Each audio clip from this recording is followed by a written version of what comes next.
Hello and welcome back to the Strawberin0 channel. After a week short, not too long of a break, I am back and uploading again. It wasn't even like a break, I just didn't wanna upload for a while.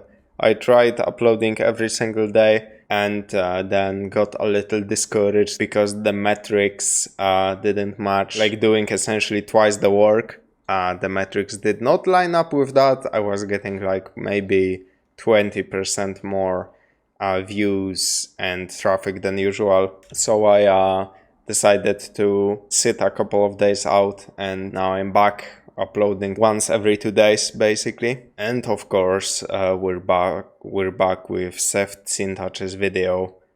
This time it's Total Annihilation Kingdoms review, which, judging that lately, I don't know, it's kind of weird how it lined up that now from all of the videos left with Seth, I pretty much have... I know that there are 2 Might and Magic videos, and last time I reacted to Age of Wonders, which is kinda like Heroes of Might and Magic, and I'm kinda expecting this to also be kinda like that. Man, Seth played a lot of strategic games as a kid.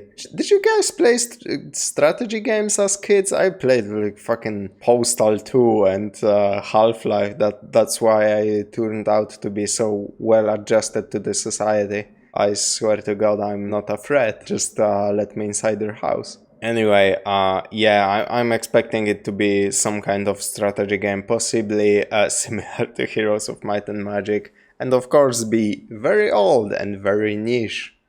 Anyway, let's see how close to the truth that is. Hey people, Seth here. What a beautiful day to make terrible content. Unfortunately, we're under quarantine. As such, Oh, remember when that happened? Crazy content, times. What the fuck? When did Seth move to Poland? That's a sad view out of your window, man. Holy. Okay, that couldn't be Poland because all of the buildings are not gray. They should be, if they were this color or this, that would be basically what you get in every fucking city that has more than like 15,000 people in Poland. Like, it's crazy. It can be a small town and you will still get those fucking post-Soviet monolithic blocks. They're so goddamn ugly. we're under quarantine. As such, there's been some delays, but adversity demands adaptation. So here's a filler episode. This episode has been brought to you by comfy dystopian gaming setups and Seth's complete disregard for personal health and safety. Check it out. I like to call it I have no case and I must scream. Or alternatively, watch me short the power pins on my motherboard with a screwdriver in order to start my PC. Please enjoy. Total Annihilation That's a nice build, man. is a highly regarded and generally well-loved RTS from 1997. Okay, so it's real-time strategy, not turn-based strategy. Big difference, but still it's a strategy game. Okay, gotcha. But I never played that. I played the goddamn fantasy spin-off. Total Annihilation Kingdoms is a highly obscure I don't know either one. Is that weird? and generally scuffed abomination of an RTS from 1999. But you know what? I was a child when I first played it, and children have no taste. I'm having a fucking deja vu. Didn't this happen with the other game also? He did the exact same line. There was some RTS that I also didn't know. In his latest video where he had a pasta sponsorship, he talked about some RTS that was very popular, but he didn't play it, and instead he played a fantasy spin-off of it, just like here. Or am I fucking crazy? How many fucking times did that happen where a popular sci-fi game had a fucking fantasy spin-off? And RTS, to be precise. Jesus fucking Christ. Ever wanted to instantly lose a game by accidentally hitting the wrong keys on your keyboard? Have you ever thought to yourself, damn, Isn't that just a surrender option in modern games, though? I love the audio in this game so much, I wish it would stutter constantly, so each time I select a parrot, it might just blow out my eardrums. Have you ever wanted a fantasy game which realistically simulates air traffic congestion? Regardless of your answers, this video will still continue. Total Annihilation Kingdoms is a real-time strategy game about 4 sorcerer kings in the fictional world of Darien. All 4 are siblings, so naturally, they have to kill each other. As such, that is the objective of the game. Elsin is a handsome Giga Chad. As the most powerful of the 4, he can cast the ultimate spell, Rock, to which there is no defense. Karenna. I hate Karenna. She's garbage. Like all women, she can grow a second pair of legs and swim underwater, probably to lay eggs and avoid responsibility. She also has spells. Can you guess what they are? Wow. Water splash. Wow. Homing air bubble. Go fuck yourself, Karenna. Lockin is a confused old man that doesn't know where he is. He can cast fire, and his special ability, like all elderly people when their time has come, is to disappear. Fursha, which I don't know how to pronounce, is amazing. She can fly and do drive-bys on the enemy. Also, she's not Karenna. Each of the 4 sorcerer kings leads their own. If one race or general or whatever in your game out of 4 can fly, and that's kinda exclusive to one of them, the balance in your game is already garbage, because flying units always will have a fucking advantage. Like, come on. Own respective nation with their own unique units that you summon using magic. Magic requires mana. Mana has to be pumped out of the ground using magic. Look, it's all quite simple. We learned about this in high school. It's the reason why our world is so dysfunctional, because we too have been ruled by the same timeless sorcerers for all eternity. Unlike mortals, they do not die. They are only remade and reborn. If, hypothetically, Senator and Dreadlich Bernie Sanders passed away, hallowed be thy name, his essence would not leave this plane. Why is that? Because his phylactery is still intact. Simply accept that there is no hope for us, only happiness in servitude and sweet release in death. Aramon are the sensible humans who live on land. Their units include man, horseman, and civilized man. They also have long-range artillery. Trebuchets, trebuchets, often outrange the entire map. And once you've built one, the game, I mean, that's kinda realistic though, is already over. In a tactic commonly known as the drone strike, all you have to do is guess where the enemy king is currently moving and get lucky. Aramon is clearly very balanced. Varuna dominates the water, unless you play against Zon, which gets to have the biological equivalent of a nuclear submarine. These will walk underwater, walk under your ships, and punch them to death. When playing Varuna, I recommend stopping. But if you really insist, then I recommend turning off your speakers. Zon is the Beast Nation, representing the combined interests of Big Furry and Big Scaly. They have no home, but I was about to say, this actually looks pretty cool before he said that sentence. Now I cannot say that this nation looks pretty cool, because I will be labeled the bad word. are constantly on the move, setting up anthropomorphic conventions and luring young, impressionable men into their ranks. Those who resist seduction get turned to stone, get torn to pieces by racially diverse orcs, or get clubbed to death by someone's fursona, only to have their body defiled and forcibly raised as a smaller, less original fursona. What the fuck? You know, usually when he makes those furry jokes, I kinda... you know, they are over-exaggerated just for the humor, but that is an anthropomorphic wolf standing on 2 feet. Holy shit, like, I haven't seen such a furry model in any of the old games, except, of course, like, Star Fox.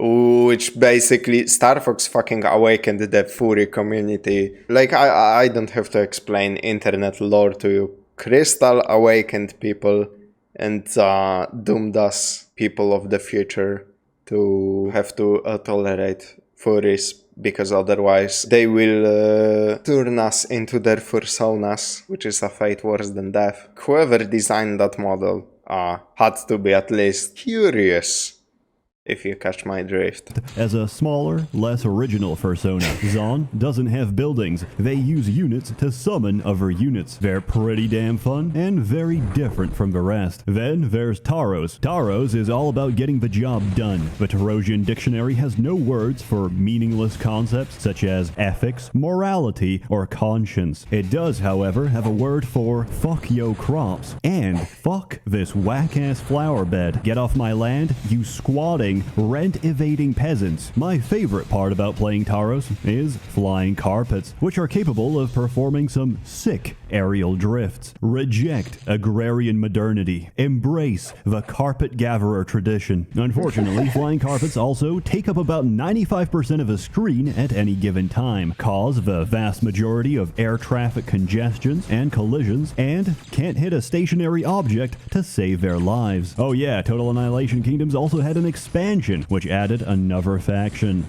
Robots. I feel that we've regressed somehow. On the other hand, holy shit, Creon has some cool-ass units, and just a shame. Yeah, that is kinda weird, isn't it? Making a fantasy spin-off to a sci-fi game and then just adding a mechanized faction anyway? That does sound like going in circles, but this unit looks fucking awesome, so they don't have to explain anything to anyone. There's only 5 of them. They don't even have a leader because their leader is dead. Yet, the steam-powered Boston Robotics replacement model is still somehow a better commander than Corinna. So what is the point of this game? Why are you telling us about this? Seth, you bulbous, matzo-eating, oven-dodging, I don't know, mutual suffering. That and enjoying the high-quality voice acting. Winning doesn't feel any different from losing, and the odds are always stacked against you, because the computer cheats, and, unlike you, doesn't require scouts to see the entire map. As a result, I have to cheat, because my alternative is pumping out hundreds of parrots to see even a fraction of what the computer sees, and I'm sorry, but they're very loud. Also, pathfinding has some issues. Units get stuck on each other, on objects, on terrain, and sometimes on themselves. I try to work around this by using air units. Unfortunately, air units handle very poorly. That is to say, they handle like high-speed jet engines, except they're reskinned to convince you otherwise. Lord forbid you accidentally overshoot the target. That means you'll have to cross the entire mountain range at several hundred feet, take a hard turn, and fly in for a second try. By which point... That does sound like a lot of effort to control one unit type, goddamn. Your target has likely died of natural causes. Or, Lord forbid, you're handling a group of flying units. Good luck with hitting anything in that case, because they'll be spending their time avoiding mid-air collisions. That's so fucking dumb. There's many words to describe this game. Strange, cryptic, tinnitus, because it comes from a time when all information on a game was inside the manual. I know, this is a relic from primitive times. If you actually read the damn thing, you'll find out it's incredibly easy. Don't believe me? Here's me winning 1v7 against the AI. Childhood is thinking that building the most aesthetic creatures with the most interesting abilities is an acceptable way to live your life. Adulthood is realizing that pumping out wave after wave of hideous, low-poly garbage directly into the enemy base and clogging it up until no movement is possible was the true path to victory. I give Total Annihilation Kingdoms a final, objective score of the studio filed for bankruptcy shortly after its release out of 10. I recommend it if you struggle with repressed psychology. That does sound like the least interesting and balanced strategy game that Seth has showcased on his channel. Why play this when you can play Rise of Nations or Rise of Legends or whatever it was called, or Age of Wonder, which both are similar strategy games, but they have way more unique aspects. This kinda just looks like a, you know, typical RTS, but fantasy. And need a painful stimulus to relive your traumatic memories of the past. Otherwise, it does provide a small amount of dopamine. The story itself is actually alright. There's not many games out there where Mission 5 already has you committing a holocaust. Most real-time strategy games would first explain you the mechanics before asking you to fill a mass grave. I have no feelings about this game, yet I remember a time when I did. A time when my eyes were more innocent and my brain still undeveloped. Arguably, not much has changed, but hey, it's my fleeting memories, and one day this video will be the only evidence I have that I ever had those memories to begin with. As always, more content to come, so stay tuned. A warm thanks to the many members of the Merchants Guild generously funding and bankrolling these videos. Please take care of yourselves and have a good one. What a strange video. This is like one of the very few videos where Seth doesn't recommend the game that he talks about. This is more like diving into nostalgia. Like, I guess some other videos on his channel are obviously like this. He started this channel on reviewing the older Might and Magic games that he had fond memories of, but everybody who knows anything about Might and Magic will tell you that those games have something worth going back to. Total Annihilation Kingdoms probably has that thing too, but it's not as obvious. Yeah, just really weird. But thankfully Seth has brought it to our attention, so nobody really has to go out and, wonder, I wonder how Total Annihilation Kingdoms plays. Well, now you know. And we can all thank Seth for this. What's the moral at the end of this story? I don't know. We probably all have that game that we will forget soon from our childhood, that we played once in our childhood and said, well, that this game is amazing, and if we replayed it now, it would be like Seth described, kinda empty, hollow, not really that fun. But yeah, and on that positive note, I would like to end this video and wish you all a very nice day. See you in the next one.